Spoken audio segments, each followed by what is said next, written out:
제가 지난 7월 22일 날 아프리카 잠비아에 선교 봉사를 떠났습니다.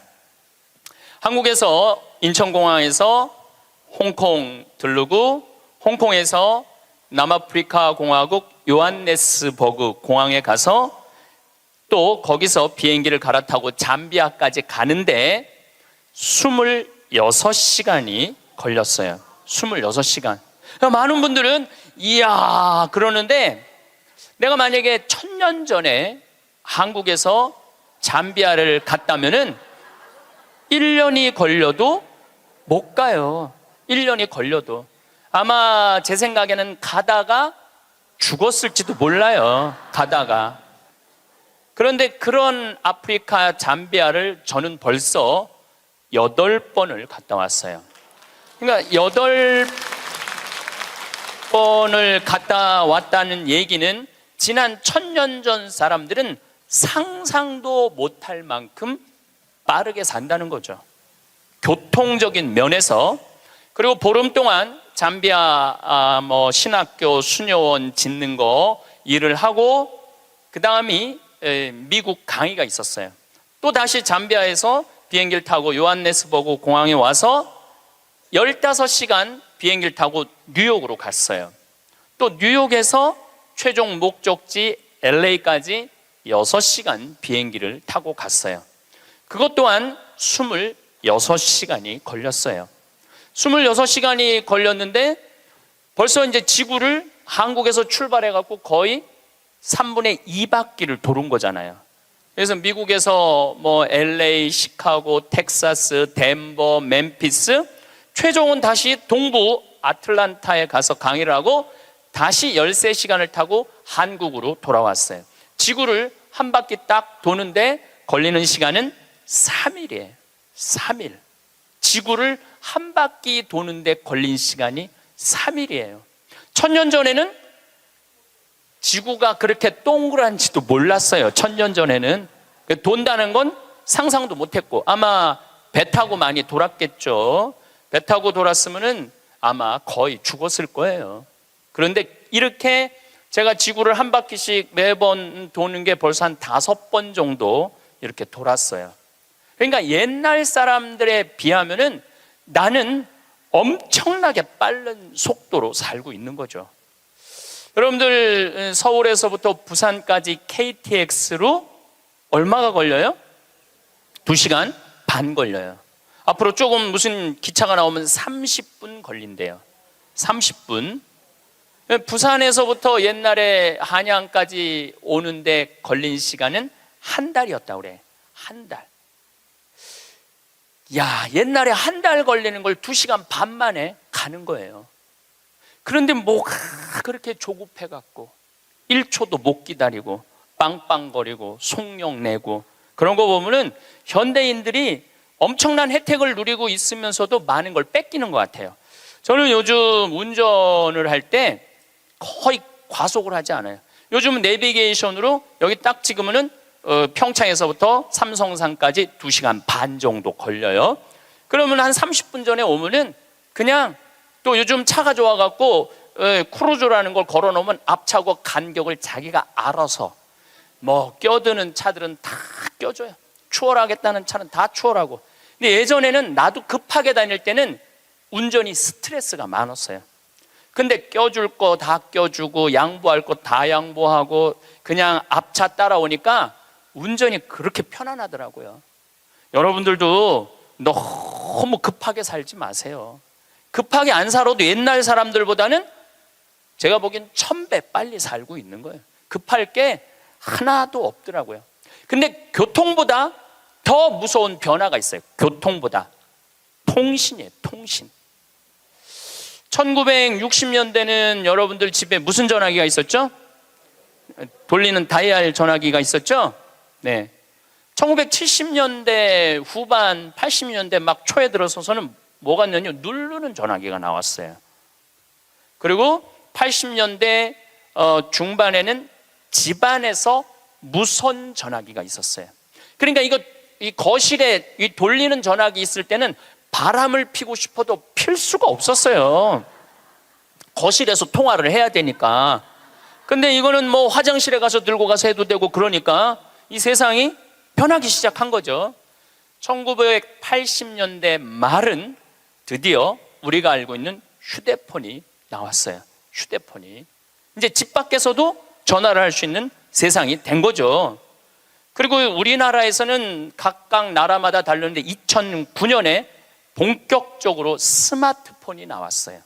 이 스마트폰 안에는, 그래서 제가 오늘 특별히 휴대폰을 갖고 왔는데, 이 안에는 모든 게 다 들어와 있어요.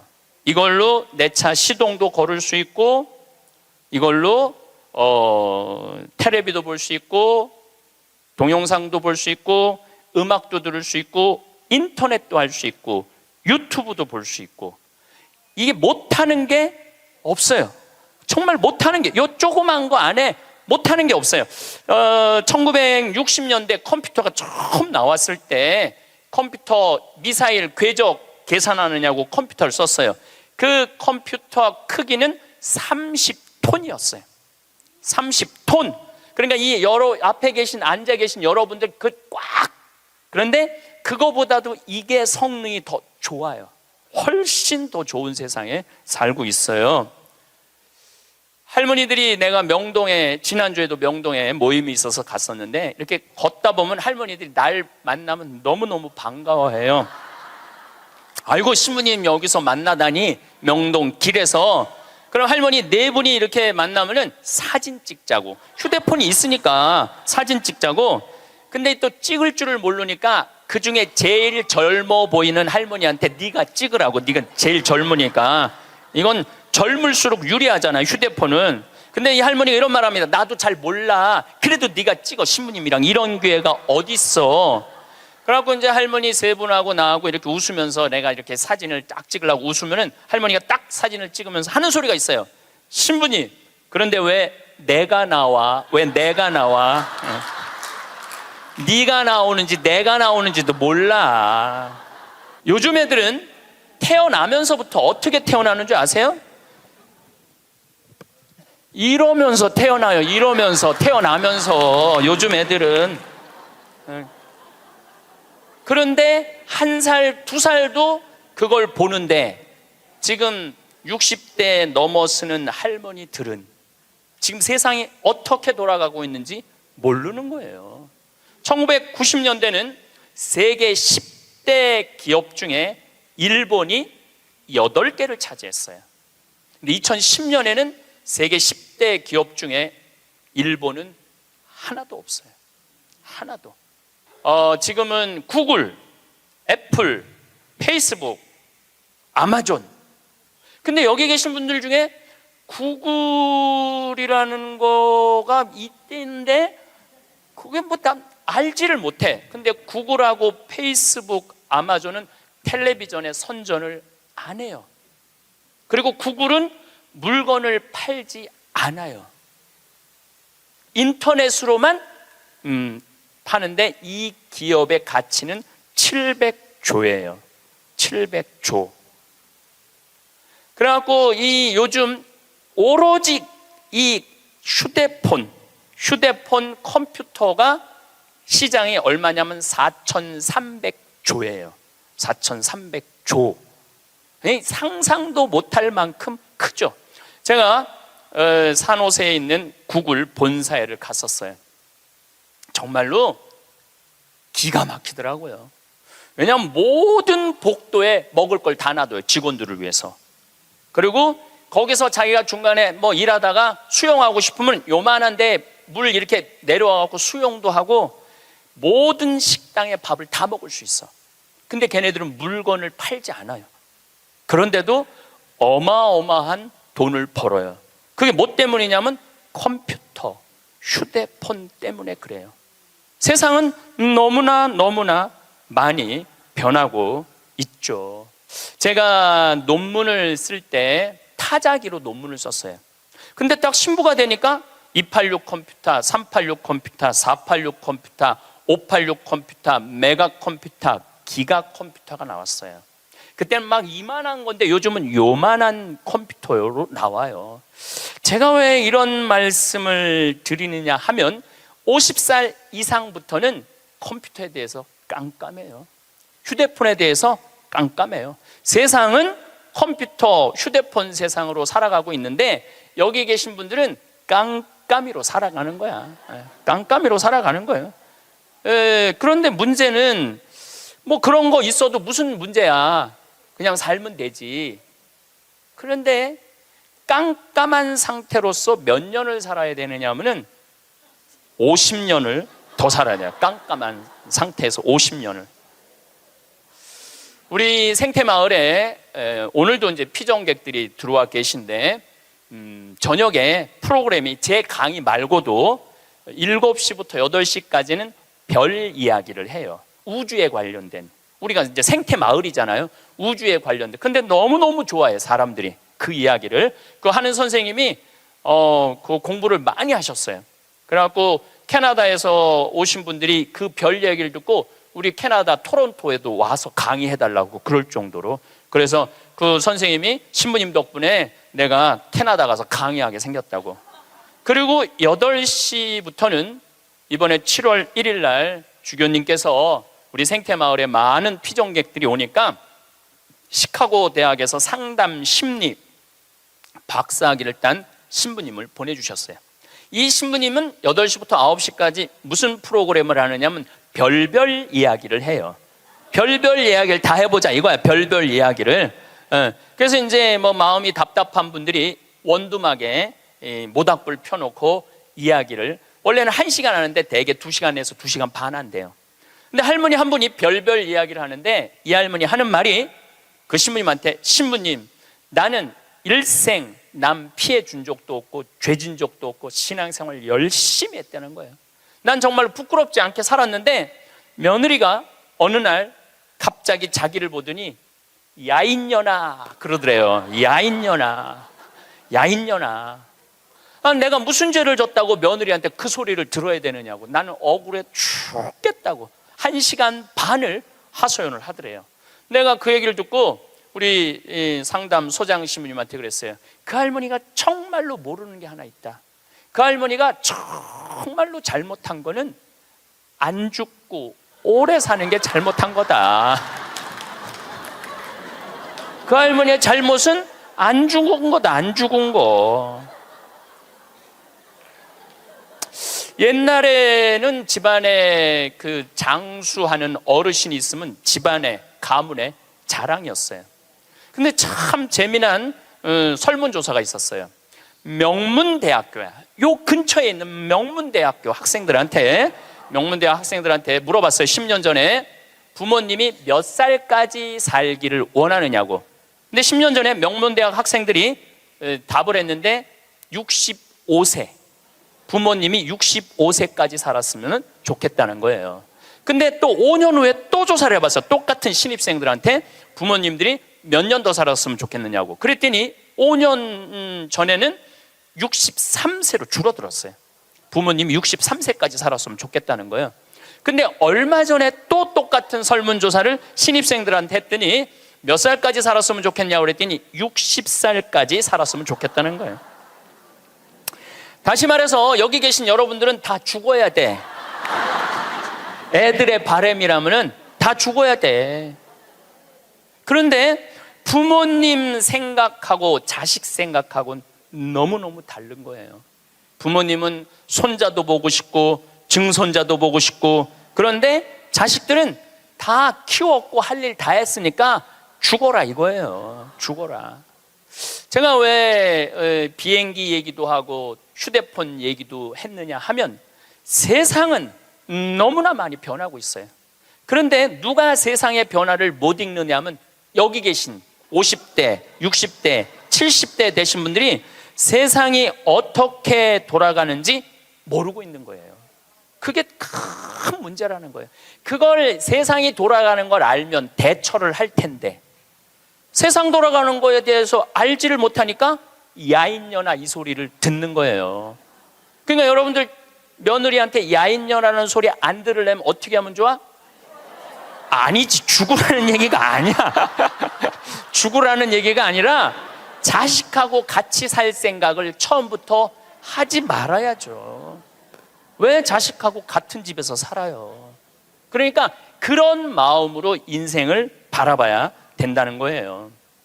그런데 아마 2040년에는 아마 제 생각에는 아이를 거의 낳지 않을 거예요.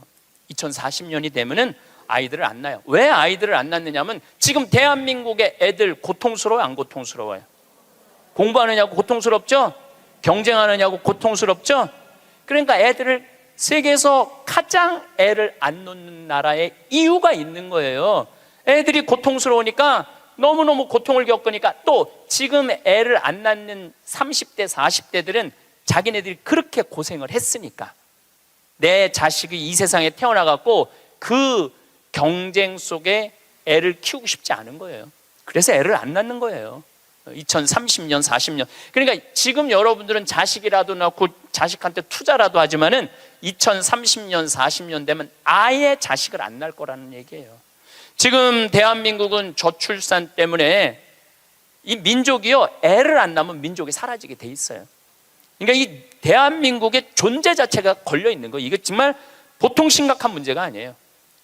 그러니까 애를 많이 낳는 유일한 방법은 국가에서 대학까지 등록금을 대주는 거예요. 국가에서 대학까지. 아니 근데 이게 불가능한 얘기가 아니고 유럽은 대학까지 다 국가에서 등록금을 내줘요. 심지어는 박사기까지 내주는 나라들도 있어요. 국가가 책임지면은 여러분들 국가가 등록금 다 대주면은 여러분들은 훨씬 짐이 가볍죠. 그리고 노후 대책도 준비할 수 있고 국가가 다 대주니까. 또 애를 많이 낳게 하려면은 국가가 뭐도 해야 되느냐면은 할머니 할아버지들한테 연금도 다 보줘야 돼. 연금도 지금 20만 원 40만 원 주잖아요. 그거 80만 원 90만 원까지 올려야 돼. 80만 원 90만 원까지 올릴 수 있어요. 여기 그러니까 내가 답답하다는 거예요. 그걸 어떻게 주느냐고. 우리나라 경제 규모에 있는 나라들은 다 80만 원 90만 원 줘요. 지금 다른 나라들은 80만 원 90만 원 다 줘요. 누구한테 돈 뺏어서? 기업하는 사람들한테, 돈 많은 사람들한테 뺏어서 국민들한테 주는 거예요. 그래야지 국가가 살아나는 거예요. 얼마 전에 하와이에서 우리 할머니들 25분이 평창으로 1박 2일 피정으로 왔어요. 피정하고 그 다음에 어디로 가? 제주도로 가서 전주로 갔다가 서울 가서 다시 하와이로 간대요. 그러면은 그 할머니들이 그렇게 비행기 값 내고 그렇게 일주일, 2주일 한국에 여행 오는 이유가 뭐냐면 하와이는 다른 미국보다 하와이하고 알래스카는 연금을 많이 줘요. 거의 90만 원, 100만 원, 110만 원까지 준다고 그러는 것 같아요. 하와이는. 근데 이 할머니들이 돈을 안 쓰고 가만히 있어갖고 통장에 3만 달러가 넘잖아요. 그러면 다음에 연금을 줄여요. 이 할머니는 돈이 필요 없나 보다. 그래갖고 연금을 줄여. 그러니까 이 할머니들은 돈이 나오면 그거 모아갖고 다 써야 돼. 근데 미국에 간 우리나라 하와이 할머니들도 이제 똑똑해갖고 그런 할머니들도 있지만 자식들한테 돈 안 줘요. 그거 다 써갖고 다 써. 그러니까 한국도 출산율을 높이는 방법은 뭐냐 하면은 애들 등록금 다 대주고 그 다음에 할머니들 할아버지들 연금 다 대주면은 아니 애 낳으면 국가에서 등록금 대주고 그 다음에 늙으면 국가에서 용돈 주는데 애를 안 낳을 이유가 뭐가 있어? 애가 얼마나 사랑스러운데. 애기가 사랑스럽지 않아요? 아주 쉬운 일이야. 저 신부님 참 답답한 얘기하네. 돈이 어디 있어서 그런 걸 하느냐고. 여러분들 내가 조금 전에 교도소 아주 굉장히 높은 분을 만나고 왔는데 교도소에 죄수 한 명 1년에 돌보는데 들어가는 돈이 2,500만 원이래. 2,500만 원. 일주일에 한 번씩 고기 80년대부터 나왔대. 그리고 요즘 보리가 비싸갖고 다 쌀밥 준대. 다 쌀밥 준대. 보리가 비싸갖고. 그러면은 2,500만 원을 들여갖고 그 사람들을 감옥에다가 집어 넣는 게 낫느냐?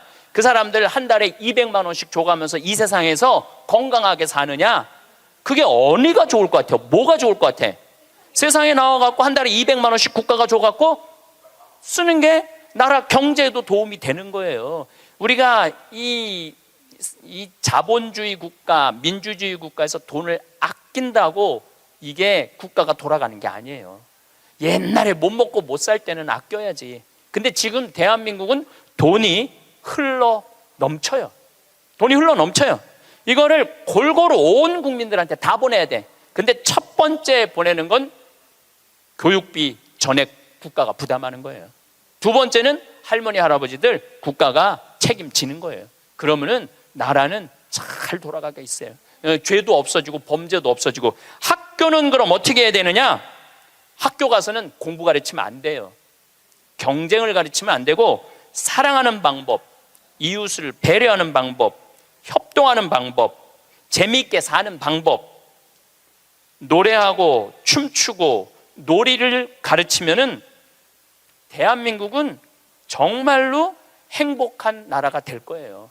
근데 우리는 경쟁만 앞세우는 거예요. 1등만 앞세우는 거예요. 그래서 애들이 참 착하잖아요. 그리고 순한 애들한테 뭐라고 그러냐면, 너 그렇게 착해 빠져갖고 어떻게 이 세상을 살라고 그래? 너 독하게 마음 먹고 살아야 돼, 세상. 그러니까 계속 독해라고 그러니까 애들이 중학교, 고등학교만 되면 독해져 있어, 애들이. 독해져 있어요. 이게 지금 대한민국이 뭐가 잘못된 거죠. 이제 앞으로 20년, 30년 후에는 우리가 굳이 공장에 가서 일하지 않아도 돼요. 왜냐하면 누가 다 할 거냐면 로봇가 다 해요. 그러면은 앞으로 20년, 30년 후에 대한민국이 행복하려면 어떻게 해야 되냐면, 국민들이 뭐에 정통해야 되냐면 인문학에 정통해야 돼. 인문학이라는 건 뭐냐면은 인간의 가치는 뭐고, 어떻게 살아야 되고, 어떻게 잘 죽어야 되고, 그 높은 정신적인 수준이 있으면은 서로 나누고 사는데 별 문제가 없다는 거예요. 앞으로는 컴퓨터가 우리 반 이상은 해요. 우리 살아가는 거 반 이상은 컴퓨터가 해요. 지난번에 알파고하고 우리 이세돌하고 바둑둔 거 아시죠? 네. 4승 1패. 알파고가 4승 1패 했어요. 이세돌이 1승을 했어. 유일한 1승이에요. 커제는 세계 바둑 1위 커제는 3전 3패. 근데 놀라운 건 알파고가 뭐라고 그랬냐면, 인공지능 컴퓨터 얘기하는 거예요. 뭐라고 그랬냐면, 이제는 인간하고 더 이상 바둑은 두지 않는다. 수준이 떨어져 갖고 더 이상 바둑은 두지 않는다는 거예요, 인간하고. 왜냐하면 자기 학습을 하거든, 자기 학습. 여러분들 요즘 로보 어드바이저라고 있어요. 로보 어드바이저. 이게 뭐냐면은 주식 투자할 때 이 로보 어드바이저한테 내 거 좀 투자 좀 해달라고 그러면 얘가 투자하는 거야. 근데 이 로보 어드바이저가 투자를 하면은 평균 수익률이 3에서 5%래요. 거의 돈을 날리는 경우는 없대. 그러니까 사람이 분석하는 것보다 누가 분석하는 게 커? 로봇가 분석하는 게 큰 거예요. 그러니까 이 세상이 완전히 새로운 세상으로 넘어가는 거죠. 우리 주위에는 누구라는 인공지능 컴퓨터가 이제 들어왔어요. 우리 집에. 누구라는, 얘가 뭐를 하느냐면 영화도 보여주고 음악도 틀어주고 에어컨도 틀어주고 은행 업무도 봐줘요. 기가 막힌 거예요. 대화도 해주고 주인님 일어나시라고 그러고. 그러니까 이제는 앞으로는 제가 보기엔 2040년에 가면은 결혼도 하지 않을 거예요. 결혼도. 아이를 안 낳는 게 문제가 아니라 아예 결혼을 하지 않을 거예요. 미국에서는 이제 2040년에 뭐가 나왔느냐면 성생활하는 로봇가 나왔어요. 2009년에 라스베가스에서 로봇 전시회를 했는데 록시라는 여자 컴퓨터가 나왔어요.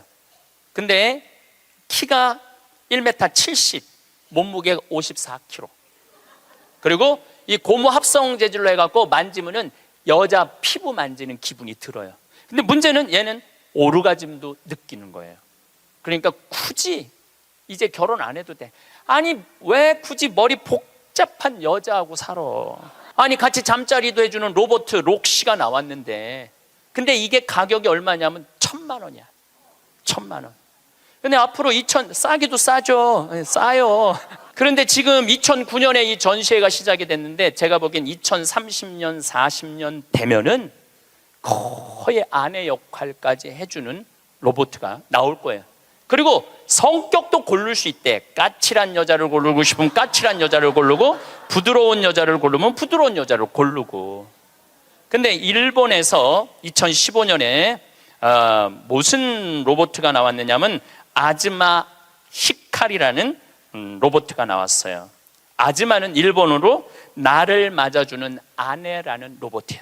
나를 맞아주는 아내야. 근데 놀라운 거는 이 아즈마는 취미는 애니메이션 감상이고 특기는 계란 후라이 만들기에, 좋아하는 음식은 도너츠예요. 벌레를 매우 두려워하지만 열심히 일하는 사람을 위해서는 무엇이든지 도와주는 영웅의 여자야. 이 여자는 아침에 여보 일어나요, 출근해야죠, 남편을 깨워요. 그리고 남편이 저녁에 나 몇 시에 퇴근할 거야, 그럼 날이 더우면 에어컨을 틀어놔요. 목욕물도 데워놔요. 이 로봇은 당연히 성생활도 같이 해주는 로봇이죠.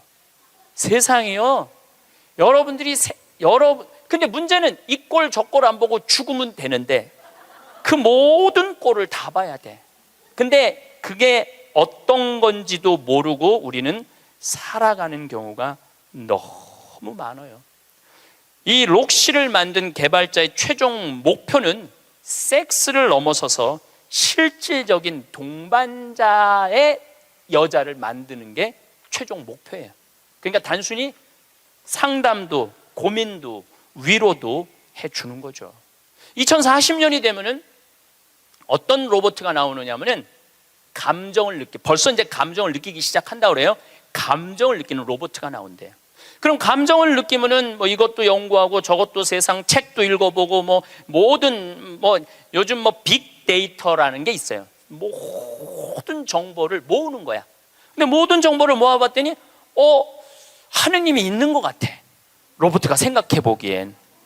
그래갖고 나도 좀 세례를 받아야 되겠다, 나도 좀 신앙생활을 해야 되겠다. 그래갖고 나한테 와갖고 신부님 저 세례 좀 주세요. 저 록시가 와갖고 신부님 저 세례 받고 싶어요. 세례 줘야 돼 말아야 돼? 안 돼요? 내가 너 세례 못 줘? 그러면은 얘가 이럴 거예요. 신부님 걱정하지 마세요, 우리가 세례 주는 로봇을 만들면 돼요. 세례 주는 로봇 만들면 돼요.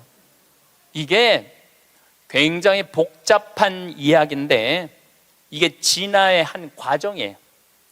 우리가 무슨 네안데르탈인, 무슨 호모사피엔스, 크로마뇽인, 이게 다 진화되면서 우리가 됐잖아요. 그럼 우리가 또 진화를 해갖고 그런 DNA 조작 인간, 이 DNA 조작 인간도 제가 언제 얘기를 했냐면 1997년부터 얘기했어요. 앞으로는 DNA 조작 인간이 나올 거라고. 3D 컴퓨터 얘기는 많이 들어봤죠? 네, 그게 그 3D 컴퓨터가 자가용도 찍어내고 권총도 찍어내고 다 찍어내요.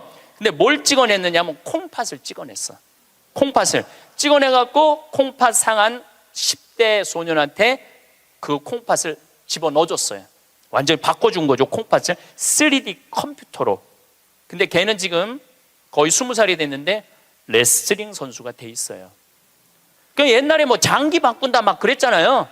그게 이제 벌써 우리 앞에 와 있는 거죠. 제가 너무 앞서 나가는 것 같지만 지구를 3일 만에 한 바퀴 도는 세상에 우리가 살고 있어요. 지금은 4차 산업의 시대라고 그래요. 4차 산업의 시대. 1차 산업은 뭐냐면은 증기기관, 와트가 실린더 증기 막 보일러 막 끓여갖고 증기가 해갖고 실린더 피스톤 왔다 갔다 해갖고 증기기관. 그래서 증기기관 배, 증기기관 기차 이런 거 생긴 게 1차 산업이에요. 2차 산업은 에디슨이 전기를 발명했어요. 전기. 그래갖고 지금 이거 다 전기의 혜택 아니에요.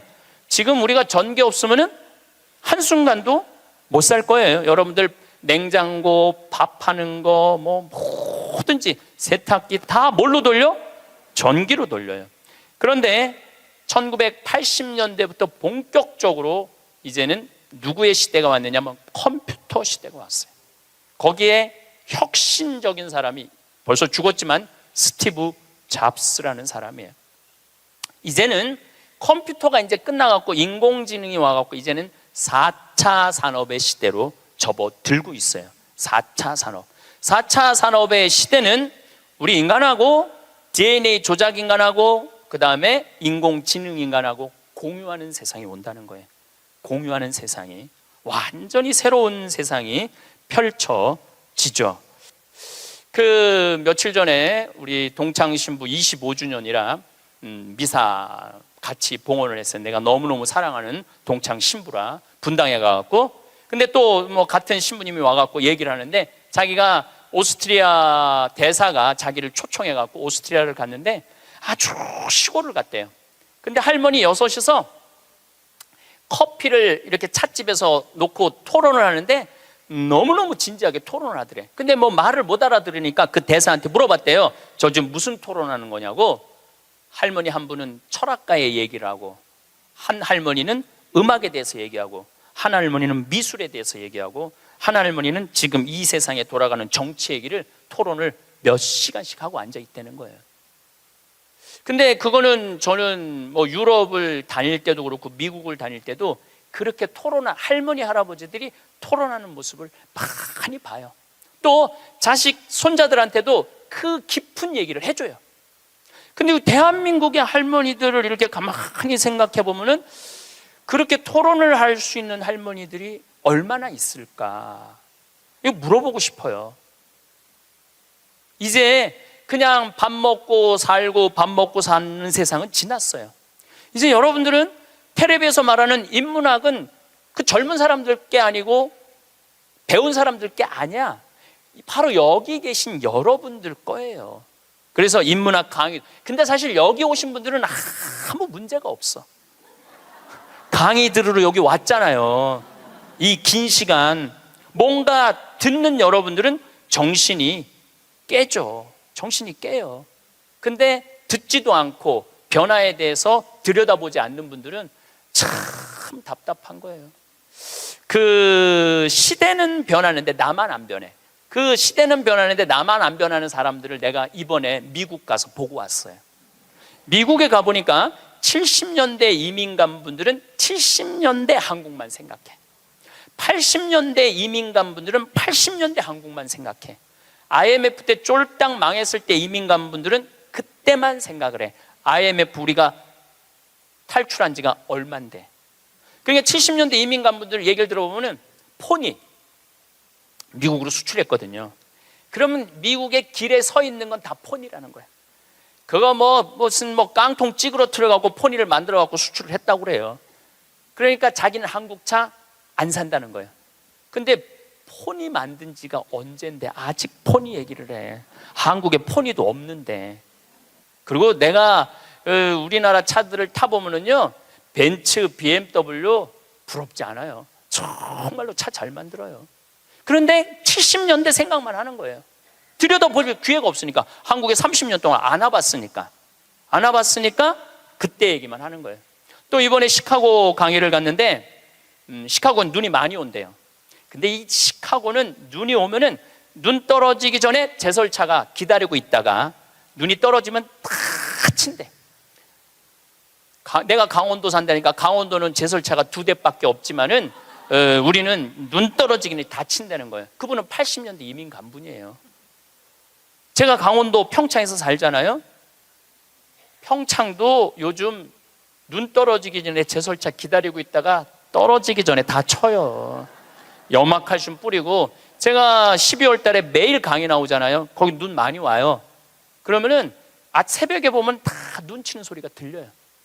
그러면은 운전하고 나오는 거예요. 그러니까 모르는 거지. 들여다보질 않았으니까. 그리고 자기가 옳다고 고집 주장을 피는 거죠. 근데 가만히 내가 미국에 이민 가신 분들을 보니까 이분들은 미국 책도 안 읽고 한국 책도 안 읽더라고. 근데 미국에 이민 간 분들이 대개 경력을 보면 서울대 졸업한 분들 많아요. 영어 할 줄 알아야지 가잖아요. 그런데도 변화에 적응하지 않으니까 못 견디더라고요. 사람은요, 끝도 없이 공부를 해야 돼요. 제가 미국에 가서 이 얘기를 꼭 해요. 우리나라는 버스를 타고 가다가 앞에 데모를 해. 그럼 버스에 뭐라고 떠요? 목적지까지 제 시간에 못 갈 것 같다. 여기 내려갖고 지하철 몇 호선 여기 있으니까 타고 가면은 될 것 같다. 그런 자막이 떠. 그리고 내가 오는 내 차 기다리는 차가 그거 전부 다 뜨죠. 예, 미국은 상상도 못하는 일이에요. 미국은 나라가 커갖고 그렇게 할 수가 없어. 우리나라처럼 이 IT 기술이 잘 돼 있는 나라는 세계에서도 없어요. 다니면 얼마나 답답한지 몰라요. 다른 나라 다녀보면은.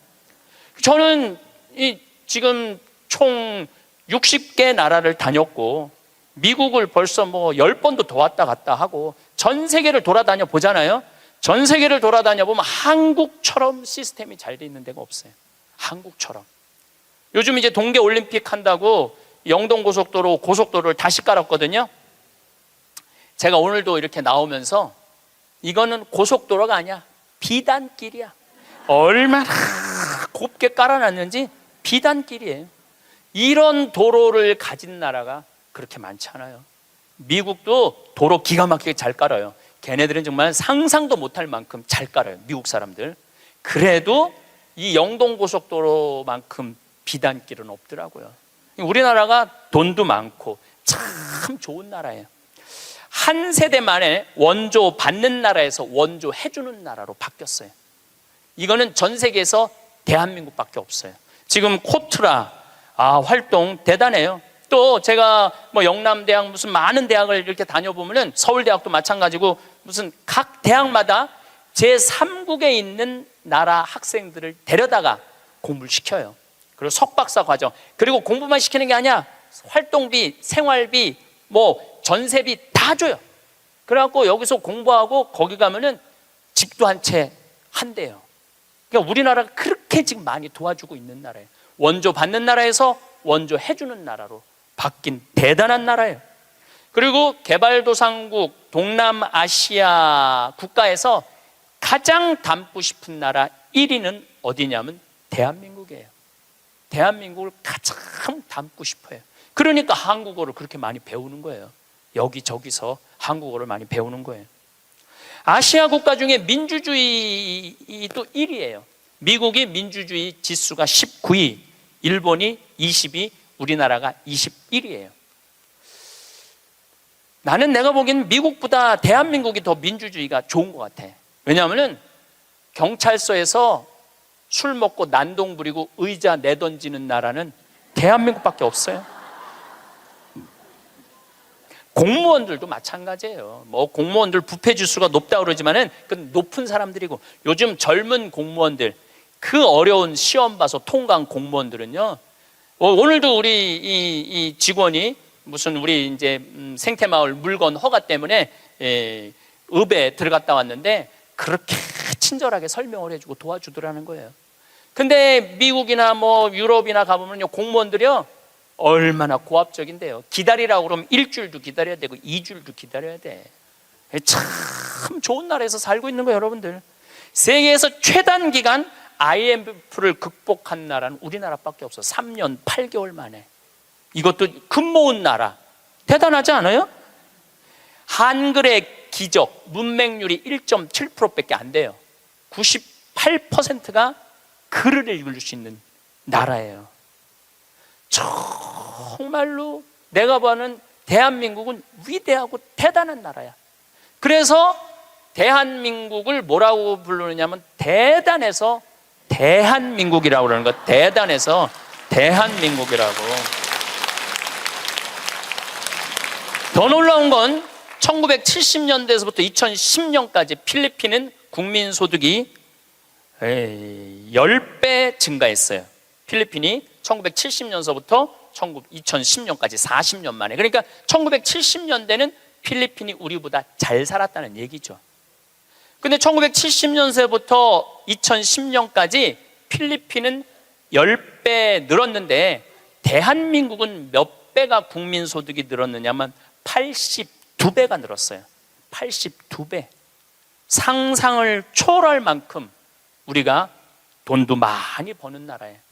세상이 참 빠르게 흘러갑니다. 우리가 젊었던 시절 한 달을 꼬박 걸어가야만 닿을 수 있었던 길이 있었습니다. 그 길 위에는 설렘도 있었고 고단함도 있었습니다. 길에서 만난 인연들과 나눈 따뜻한 밥 한 끼의 기억도 남아 있습니다. 그 길 위에는 흙냄새와 풀냄새가 섞여 있었습니다. 이마에 맺힌 땀을 닦아주던 시원한 바람의 감촉을 우리는 아직 기억합니다. 하지만 이제는 그 길이 몇 시간이면 닿는 곳이 됐습니다. 참으로 편리한 세상입니다. 이렇게 빨라진 세상 속에서 우리는 더 많은 것을 누리게 됐습니다. 그러나 때로는 이 속도에 마음이 멀미를 하는 듯한 기분이 들기도 합니다. 모든 것이 너무 빨리 나타났다가 너무 빨리 사라져 버리는 것만 같습니다. 한평생 손에 익었던 것들이 어느 날 갑자기 낯선 물건으로 변해버리는 경험을 하기도 합니다. 다이얼을 돌려 전화번호를 누르던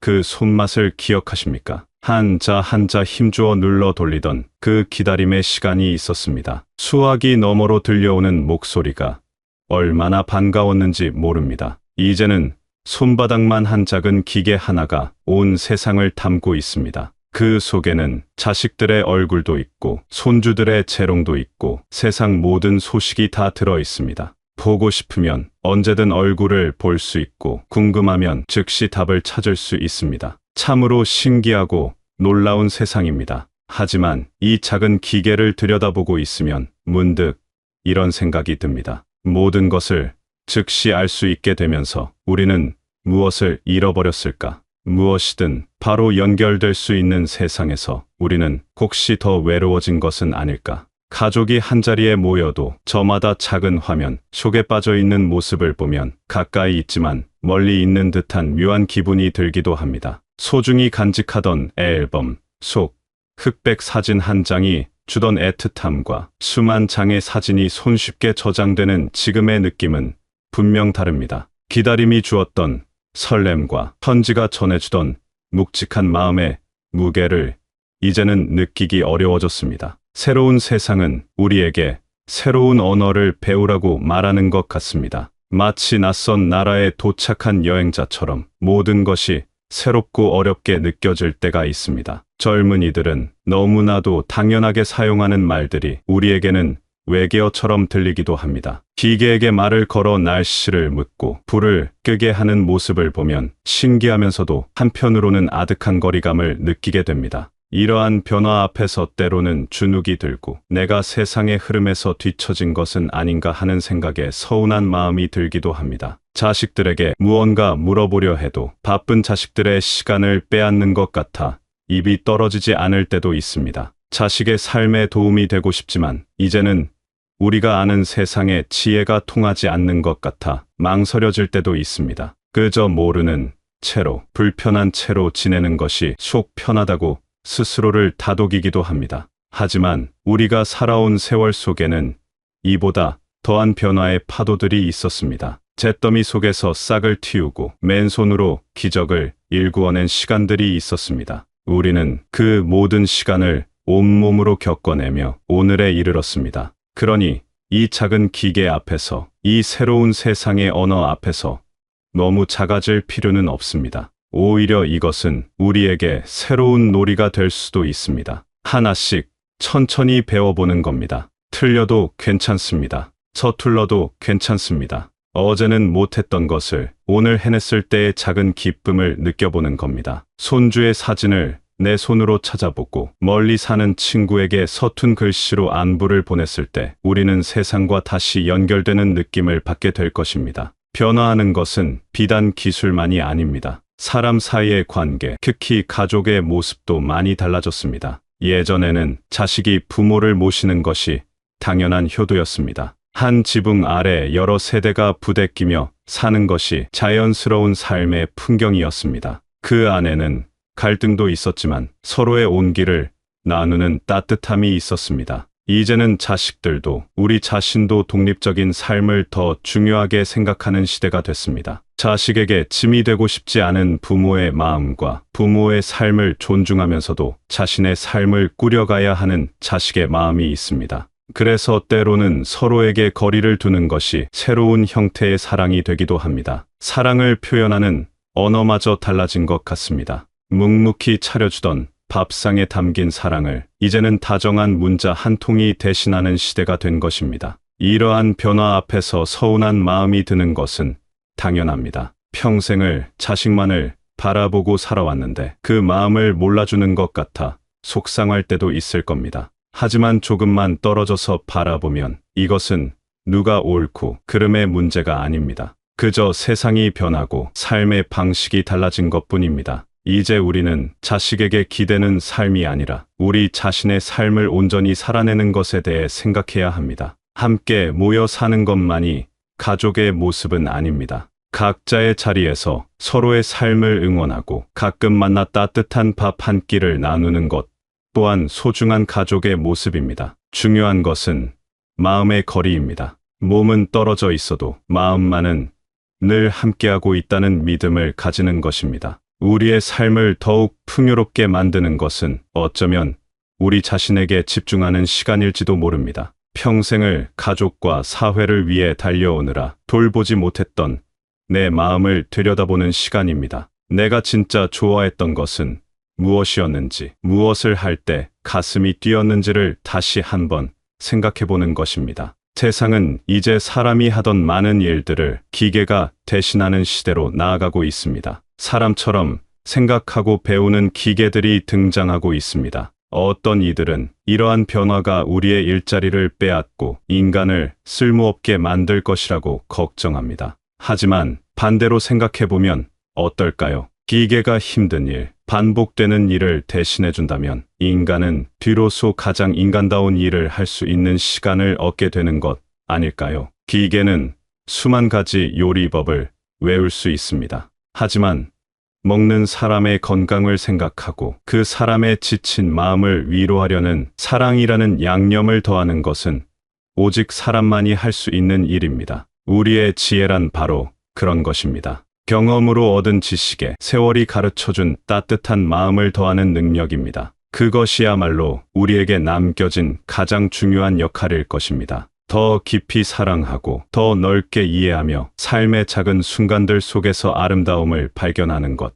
평생의 경험을 통해 얻은 지혜로 다음 세대에게 삶의 방향을 이야기해주는 것, 그것은 그 어떤 뛰어난 기계도 흉내낼 수 없는 오직 우리만이 할 수 있는 소중한 일입니다. 우리가 살아온 이 땅, 대한민국을 한번 돌아봅니다. 불과 한 세대 전만 해도 우리는 세계에서 가장 가난한 나라 중 하나였습니다. 다른 나라의 도움 없이는 살아가기 힘든 시절이 있었습니다. 허리띠를 졸라매고 우리도 한번 잘 살아보자며 모두가 한 마음을 가졌던 그 시절의 뜨거움을 기억합니다. 하지만 우리는 그 모든 어려움을 이겨냈습니다. 이제는 다른 나라를 돕는 자랑스러운 나라가 됐습니다. 밤에도 대낮처럼 불이 켜진 안전한 거리, 전국 어디든 뻗어있는 편리한 길, 세계 최고 수준의 기술력, 이 모든 것은 저절로 이루어진 것이 아닙니다. 이웃과 콩 한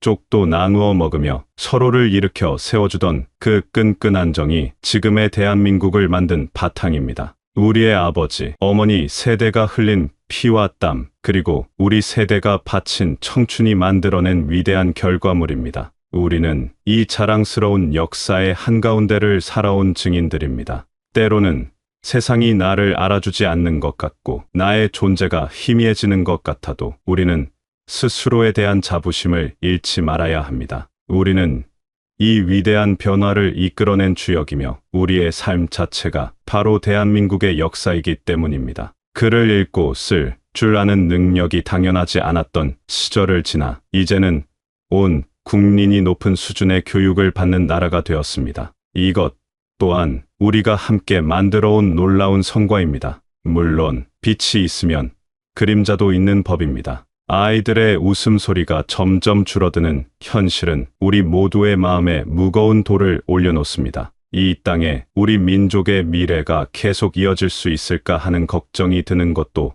사실입니다. 하지만 우리는 과거에도 수많은 위기를 지혜롭게 극복해왔습니다. 이 문제 또한 우리 모두가 마음을 모은다면 분명 길을 찾을 수 있을 것입니다. 삶이란 끝없는 여행과 같습니다. 때로는 평탄한 길을 걷기도 하고 때로는 가파른 언덕을 오르기도 합니다. 예상치 못한 비바람을 만나 온몸이 흠뻑 젖을 때도 있습니다.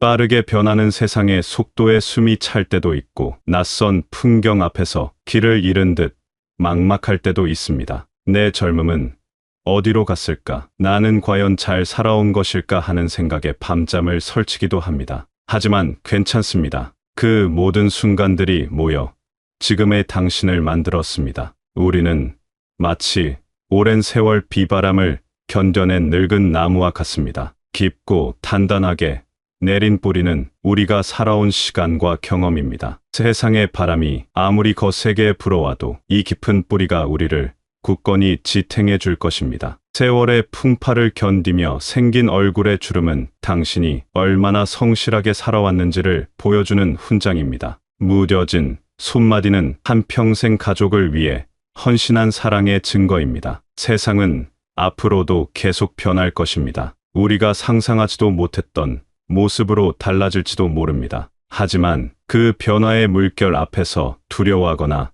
서러워할 필요는 없습니다. 그저 흐르는 강물처럼 자연스럽게 바라보면 됩니다. 우리는 이미 충분히 많은 것을 이루었고 충분히 많은 사랑을 주었으며 충분히 잘 살아왔습니다. 이제는 애쓰지 않아도 괜찮습니다. 조급해하지 않아도 괜찮습니다. 그저 지금 이 순간에 존재하는 당신 자신을 따뜻하게 안아주면 됩니다. 오늘 하루 따뜻한 밥을 먹고 창밖으로 들어오는 햇살을 느끼는 것만으로도 충분히 좋은 날입니다. 멀리서 들려오는 좋은 소식에 함께 기뻐하고 가끔 떠오르는 옛 추억에 미소 짓는 것만으로도 삶은 의미가 있습니다. 참으로 고생 많으셨습니다. 그리고 참 잘 살아오셨습니다. 당신의 모든 날들을 온 마음을 다해 응원합니다.